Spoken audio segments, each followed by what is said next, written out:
అందరికీ నమస్కారం. మరి 14వ తారీఖున నేను కొనుక్కున్న ఇల్లు అక్రమ కట్టడం అని చెప్పి నేను ఆక్రమించుకున్నానని చెప్పి మరి మున్సిపాలిటీ వాళ్ళు అధికారులు వచ్చేసి పడగొట్టడం జరిగింది. పడిన తర్వాత నేను 15వ తారీఖున ఊళ్ళో 15వ తారీఖు వచ్చి మరి నేను తిరువమండలం చేయించుకోవడం జరిగింది. అయిపోయిన తర్వాత దానికి గాను ఎస్సీసీలు జైపాల్ గారు వీళ్ళంతా కూడా నా మీద మీటింగ్ పెట్టడం జరిగింది. దానికంటే మళ్ళీ నేను మీటింగ్ మొత్తం చేశాను. ఏమంటారు వాళ్ళు, ఇది భవనమిస్టర్గా చేయించింది కాదు, నువ్వు ఆక్రమించుకున్నావు కాబట్టి అధికారులు వచ్చి పగలగొట్టారు. సరే, భవనమిస్టర్గా చేయించలేదు. మరి ఏ నియోజకవర్గం వాళ్ళు కూడా తూర్పులో కానీ పశ్చిమలో కానీ ఎక్కడ కూడా ఇటువంటి అరెస్టులు జరగడం లేదు. ఏంటి అధికారులు ఏమంటారు, మీరు భవనమిస్టర్ గారికి ఫోన్ చేయించుకోండి, మీరు భవనమిస్టర్ గారితో ఫోన్ చేయించుకోండి అని చెప్తారు. కానీ భవనమిస్టర్ గారు మా మిస్సెస్ ఉంది అక్కడ. సరే, మా మిస్సెస్ ఫోన్ చేద్దామని ట్రై చేస్తే నేను వద్దని చెప్పాను. మళ్ళీ లేకపోయింది అనవసరం, మా ఆవిడ ఆవేశం ఎక్కువ, దాని మూలన కొద్దిగా ఇబ్బందికరంగా ఉంటుందని చెప్పేసి ఆయన మాట్లాడాలి. సరే జైపాల్, నువ్వు అన్నదాని ప్రకారం ఓకే. నా దగ్గరికి వేరే మిత్రుడు ఒకళ్ళు వచ్చేసి ఇలాగా అనిల్ మాస్టర్లు కూడా పక్కన పెట్టారు. దీనికి ఆయన ఇప్పుడు బాగానే ఉంటాడు. ఆయన ప్రమాదాలు దేనికి పక్కన పెట్టారు, గెలిచిన తర్వాత కనపడలేదని చెప్పేసి ఆయన పక్కన. అలాగే ఒక రెడ్డి గారి ఎవరో పడగొట్టించారు. అలాగే ఇక్కడ కోసూరు మడి గారు ఒక పడగొట్టించారు. వేరే వాళ్ళ లక్ష్మణానికి వాళ్ళు ఒకరు పడగొట్టించారు. ఏంటి భయభ్రాంతి చేయడం. సరే, భవనమిస్టర్గా చేయించాలి. నేను నా దగ్గర మీరు రావాల్సిన అవసరం లేదు. నేను భవనమిస్టర్ గారికి 2014లో 2013 నుంచి 2015 వరకు ఆయనకి ఎంతో సేవ చేయడం జరిగింది. ఆయన గెలిపించుకోవడం జరిగింది. నేను సుదీర్ఘకాలం నేను టీడీపీలో ఉండటం జరిగింది. గడ్డే రామమోహన్ రెడ్డి అని, అలాగే ఎంపీగా పోటీ చేసిన చలసాని అశ్విని దత్ గారు కానీ, అలాగే మిత్రపక్షంలో ఎలియన్స్లో సిహెచ్ బాబురావు గారికి ఉంది. ఇంతమంది చేశాను కానీ భవనమిస్టర్ గారు చేసినంత రాష్ట్రం ఎవరో చేయలేదు. విజయవాడ నగరంలో ఇటువంటి సంస్కృతి లేదు. విజయవాడ నగరంలో ఎప్పుడు లేదు. రాజకీయంగా ఉంటాయి. మీరు నాకు చేశారు, ఇబ్బంది చేశారు. ఈ గెలిపి ఎంతో చేస్తే నాకు రిపీట్ మీద చూపిస్తానని చెప్పారు. నన్ను పట్టించుకోలేదు. గెలవక ముందు మీరు ఏం చేశారు, గెలవక ముందు నన్ను 3 సార్లు బాబురావు గారు తీసుకెళ్ళారు. చంద్రబాబు నాయుడు గారు తీసుకెళ్ళి నాతో పాటు బాగా కష్టపడుతున్నారని, నాతో పాటు సమానంగా కష్టపడుతున్నారని చెప్పారు. అలాగే ఏం చేశారు, కార్పొరేట్గా గెలిచిన తర్వాత మీకోసం నేను 20 ఇన్నోవాలు పెట్టి నేను కుటుంబం చేస్తే నా తల్లిదండ్రులు కూడా చేయలేదు, జగదీష్ చేశారు. జగదీష్ నేను ఏం చేయమంటే చేస్తారని చెప్పారు. మీకు అనుమానం ఏంటి, నేను 2019లో మీకు చేయలేదు.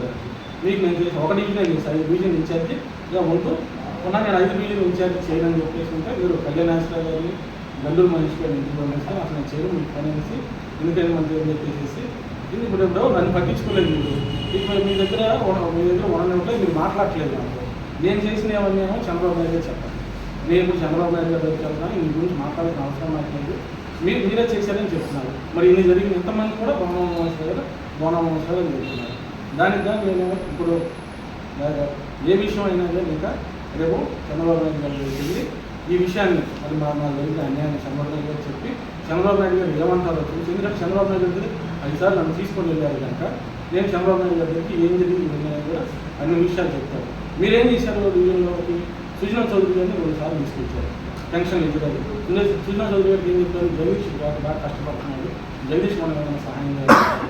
చంద్రబాబు నాయుడు ఢిల్లీలో వివాహం చేస్తుంటే ఏం చేశారు, మళ్ళీ ఢిల్లీ తీసుకున్నాడు. రైతు నేను తీసుకున్నాను. ఏదో నాయకుడి దగ్గర ఉంటాము, నాయకుడికి ఏదన్నా మంచిగా ఉంటే నాయకుడు మంచి పదవి ఇస్తాడని చెప్పి శాస్త్రం మీకు నేను బాగా పనిచేయడం జరిగింది.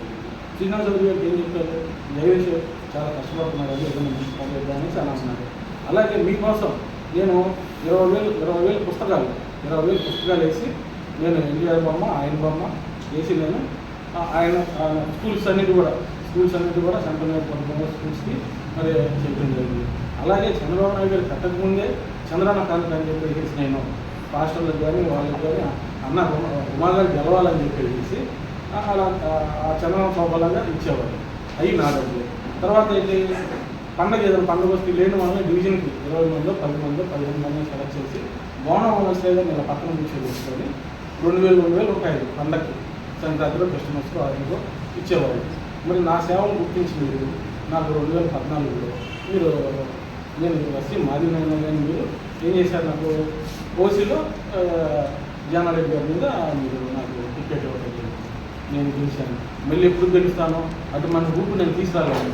నాకు ఇప్పుడు నేను ఇచ్చినట్టుగా ఉంటే నేను కాలేజీ ఉండేవాడిని. మీరు చంద్రబాబు నాయుడు గారు అడిగితే లేదు ఈసారి లేదు నేను ఒకసారి ఫస్ట్ సారి గారికి తెలిసింది అని చెప్తే నేను నడిపేవాడిని ఉండేవాడిని. నువ్వు ఏమి చేయలేకపోయావు. నేనేదో కొద్దిగా బాగుపడ్డాను. నా అన్నదమ్ములంతా చేసింది. గుడ్లు కొట్టే వృత్తిలో రైతు బజార్ నా దగ్గర చెప్పారు. రైతు బజార్లో నా డివిజన్ ఏంటంటే అన్న గుడ్లు కొట్టి తీసాను నా దండ అని అంటే దాన్ని అసలు ఆపండి. గుడ్లు కొట్టు కూడా నాకేం సహాయం. మీరు నన్ను జయించలేని లేదని చెప్పారు. నేను మీ మాట ప్రకారం తీసుకొని నేను పని చేశాను. మీరు నాకు గెలిచిన తర్వాత మీరు మారారు. గెలవకుండా బాగా ఈ తరుణంలో నేనేమన్నాను, నేను అంత జరిగినా కానీ కొన్ని ఆరోపణలు చేయలేదు. వ్యక్తిగత ఆరోపణ ఏ రోజు చేయలేదు. పవన్ కళ్యాణ్ గారు మీరు అన్నారు, చంద్రబాబు నాయుడు గారు అన్యాయం చేశారని చెప్పేసి అన్నారు. అలాగే ఎన్నో విధాలుగా మీరు మాట్లాడారు. మీరన్నీ ఆవేశమైన నిర్ణయాలు తీసుకుంటారు. ఇప్పుడు నేను అదే ఆక్రమించుకున్నాను అనుకో, నేను కొనుక్కున్నాను. అది గవర్నమెంట్ స్థలం అందరితో పాటు అక్కడ 20 ఉన్నాయి. నా పక్కన ఆ ఎదురు ఇంకో 20 ఉన్నాయి. మొత్తం 50 కట్టడాలు ఉన్నాయి.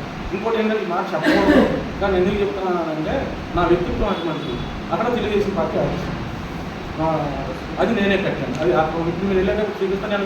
మీరు అందరూ వచ్చారు నేను చూపిస్తున్న పార్టీ అది చూపించకూడదు అని చెప్పేసి అది నేను కట్టేమన్నాను. మరి అది అర్థం. మరి వాళ్ళు ఏమంటున్నారు ఆఫీసుల్లో, ఏమని ఆయన కట్టుబడి కట్టారన్నారు. మరి మీరు కళ్యాణ మండపం కట్టుకున్నారు. చంద్రబాబు నాయుడు గారు కోటింగ్ చేశారు. దాన్ని టెన్షన్ వెళ్ళినా అయితే ఎన్ని పగలబట్టమని ఆయన అడగట్లేదండి. నా అధికారులే ఉన్నారు, నవ్వుతున్నారు.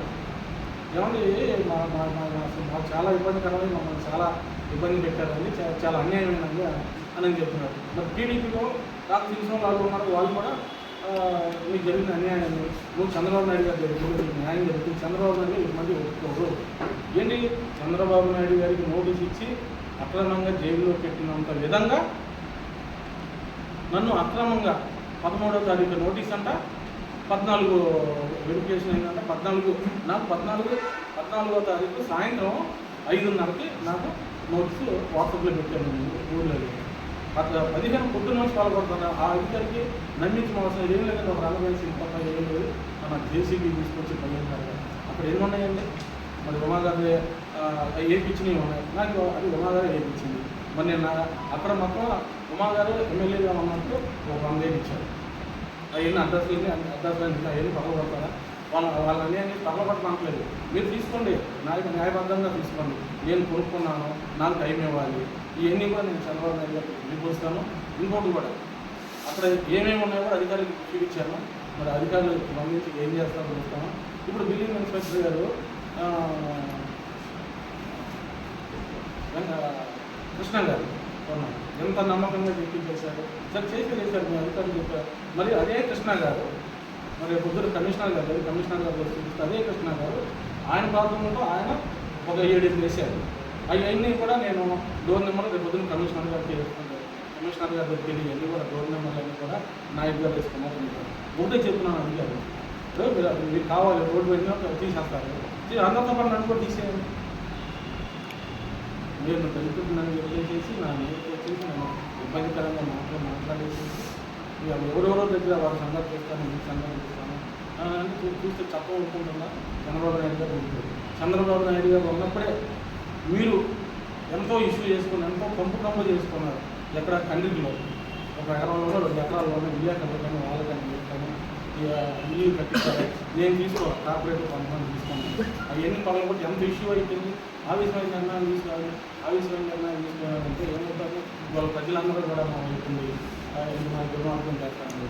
నేను ఎక్కువ నేను కానీ బోనం ఉమామహేశ్వర గారి నుంచి 2014లో నేను కార్పొరేటర్ని, ఆయన ఎమ్మెల్యే. నేను కనుక బోనం ఉమామహేశ్వర గారి మీద మూడు తెలిస్తే ఎందుకు తెరవట్లేదు అంటే ఆయన చేసిన కుంభకోణాలు రెండే ఇప్పుడు చెప్పను, చంద్రబాబు నాయుడు చెప్పకూడదు. రెండే 2 కుంభకోణాలు చాలా ఇబ్బంది పడతారు. చంద్రబాబు నాయుడు గారు కుంభకోణంగా ఇబ్బంది పడతారు. అది డైరెక్ట్గా నాకు తెలిసి నా దగ్గర ఉన్నాయి, ఎవిడెన్స్ నా దగ్గర ఉంది. ఈ ఎవిడెన్స్ బయట పెట్టకూడదు. ఎందుకంటే వాళ్ళ ఇంట్లో అన్నం కానీ వదిన అన్నం పెట్టింది.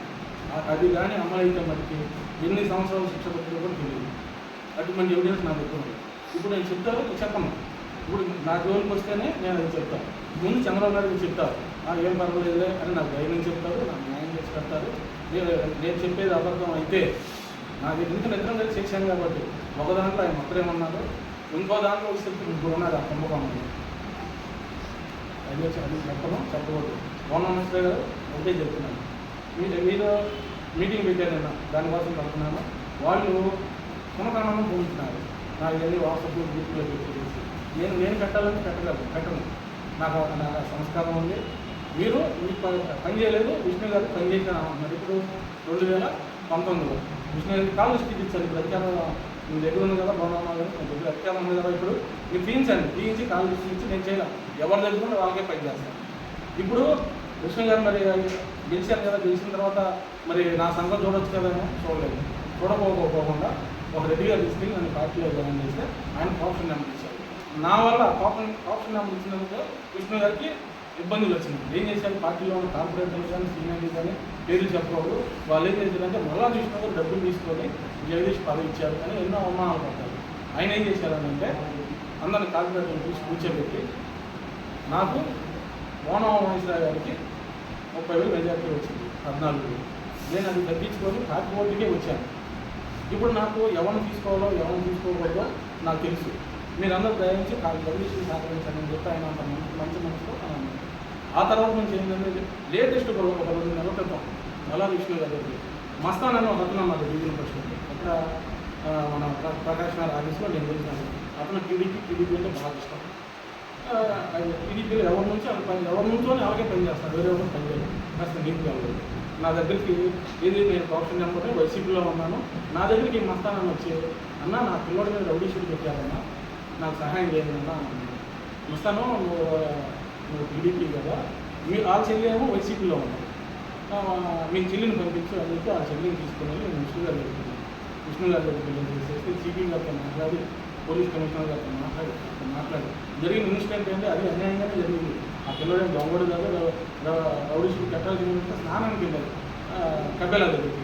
స్నానం దగ్గర పొరపాటు గొడవ చేసి కొట్టుకుంటే అది టీవీ నుంచి భయంగా వచ్చింది. మరి నేను కాపాడాను విష్ణు గారు కాపాడారు. మరి అలాగే బుల్లెద్దులు రవిలో ఉన్నాయి, బుల్లెద్దులో రవిచంద్రగా ఉన్నారు. ఆయన డివిజన్ సెక్రటరీ. ఆయన ఏం చేశారు, వాళ్ళ మేనవాళ్ళు ఏం చేశారు, వాళ్ళ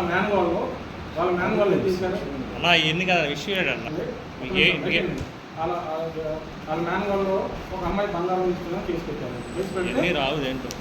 కేసు పెడితే ఏం చేశారు, మళ్ళా విష్ణు గారు తీసుకెళ్ళి చేసి పెట్టారు. ఆయన ఎవరి మీద బాధపెట్టారు. కానీ నేను చెప్పేది ఒకటే, నేను ఆక్రమించలేదు, నేను కొనుక్కున్నాను. సరే 20 గజాలు 10 గజాలు ఉంది, తీసేసుకోండి, నేను కాదన్నాను. అందుకని నా అన్ను దయించి నేను మీకు రావద్దని అన్నారు వాళ్ళు. నేను ఎక్కడ వస్తున్నాను, నేను రావాల్సిన అవసరం లేదు. మీరు చేయలేదు అంటున్నారు కదా, మరి ఎవరు చేశారో నా దానికి నష్టపరిహారం ఇవ్వాలి. నేను చంద్రబాబు నాయుడు గారికి ఎవరు చేశారు, ఉమామహేశ్వర గారు చేశారు, ఇంకొకరు చేస్తే ఇంకొకరు చేశారు. మరి సెంట్రల్ ఏ పడుతున్నాను దాడులు జరుగుతుంది. చంద్రబాబు నాయుడు గారికి దాడులు జరగకుండా ఆపాలని వేసి చంద్రబాబు నాయుడు గారికి అలాగే మన పార్టీలో వాళ్ళందరూ కూడా రిప్రజెంటేషన్ ఇచ్చి దళిత సంఘాలను రిప్రజెంటేషన్ ఇచ్చి ఎస్సీ కమిషన్ తెలుసుకుంటాను కూడా తెలియజేస్తూ నమస్కారం. ఎస్సీ కమిషన్ పే చేస్తారు ఉన్నారు తెలుసు కాబట్టి నేను ఆ పార్టీలో సుదీర్ఘంగా చేశాను కాబట్టి నాకు తెలిసిన వాళ్ళు ఉన్నారు, వాళ్ళు అందరూ నిలబడతాను అన్నారు, అదే తీసుకొని వస్తానన్నారు. ఇంకా చంద్రబాబు నాయుడు గారు తీసుకెళ్ళిన తర్వాతే నాకు సరైన అవకాశం లేకపోతే నేను ఏదో చర్య నేను తీసుకుంటాను. మన కాకుండా ఇంకో నచ్చిన పబ్లిక్ ఇబ్బంది లేకపోకుండా నేను నా దగ్గరే నేను నచ్చిన తెలియపరుస్తాను. బాబు గారు నాకు న్యాయం చేస్తారు, మంచి మంచి అడ్మినిస్ట్రేషన్. ఆయన జైల్లో ఉన్నప్పుడు కూడా కూడా బాగుపడడం జరిగింది. నేను మొన్న లేటెస్ట్ ఏం చేసిన జనవరిలో మల్లా కృష్ణ గారి సీట్ అని చెప్పి నేను ఆప్షన్ నెంబర్ రిజైన్ చేసి కేసీఆర్ చిన్ని గారు నన్ను లోకేష్ గారి తీసుకెళ్ళారు. ఏది మొన్న జనవరి ఫిబ్రవరిలో తీసుకుని వెళ్ళారు. నేను వెళ్తే కేశినేని చిన్ని గారికి నేను చెప్పాను, సార్ నేను ఇక్కడ తెలుగుదేశం పార్టీలో పనిచేసాము, మరి ఇక్కడ వైసీపీలో పనిచేసాను, ఎదురుపడి నేను భవనమ్మ గారికి పోటీ ఏంటో నేను అడగలేను, విష్ణు గారికి వెల్లంపల్లి గారికి పోటీ ఏంటంటే నేను అడగలేను, నేను జనం డిస్టర్బెన్స్ కూడా నేను తిరుగు వెళ్ళిపోతున్నాను అంటే మంచి నిర్ణయం తీసుకున్నాను. నన్ను తిరుగు వెళ్ళలేదండి, ఇలా బయలువరం అంటాను, బయలువరం వెళ్ళలేదు. నన్ను అనేక రకాలుగా ఇబ్బంది పెట్టి లేదా ఈ గాలిలో నేను ఒక పెద్ద నాకు టికెట్ ఇస్తాను అన్నారు. చిన్న గాలి ఉన్నాడంటే టికెట్ విషయం బాగా విద్య వచ్చేవాడిని, మీరు నాకు ఏం సహాయం చేసి అందరూ తీసుకెళ్ళాలని నేను తగ్గుమని తీసుకున్నాను. తిరుగు వెళ్ళాను, నాకు సీటు వచ్చే తర్వాత ఈ ఊపిలో అందరూ గెలిచేసారు, అంత ఊపు వచ్చింది కాబట్టి నేను కూడా అవుదామని అవకాశం ఉంటుంది కదా, ఎవరికైనా ఆశ ఉంటుంది కదా. అందుకని నేను చంద్రబాబు నాయుడు గారికి చెప్పాల్సిన విషయాలు ఉన్నది. అది కానీ నేను చెప్తే మౌనం సరే పరువు టీ తెలుసుకోలేదు, తీను నేను వాళ్ళ ఇంట్లో అన్నం తిన్నాను కనుక ఆ విషయం ఎత్తలేదు. మరి ఇప్పుడు అక్కడ అన్న ఆక్రమణ అన్నీ కూడా చూసి అవన్నీ కూడా నేను కమిషనర్ గారు దృష్టి తీసుకెళ్ళాలని కూడా తెలియపరుస్తున్నాను. నమస్కారం. ఓకే.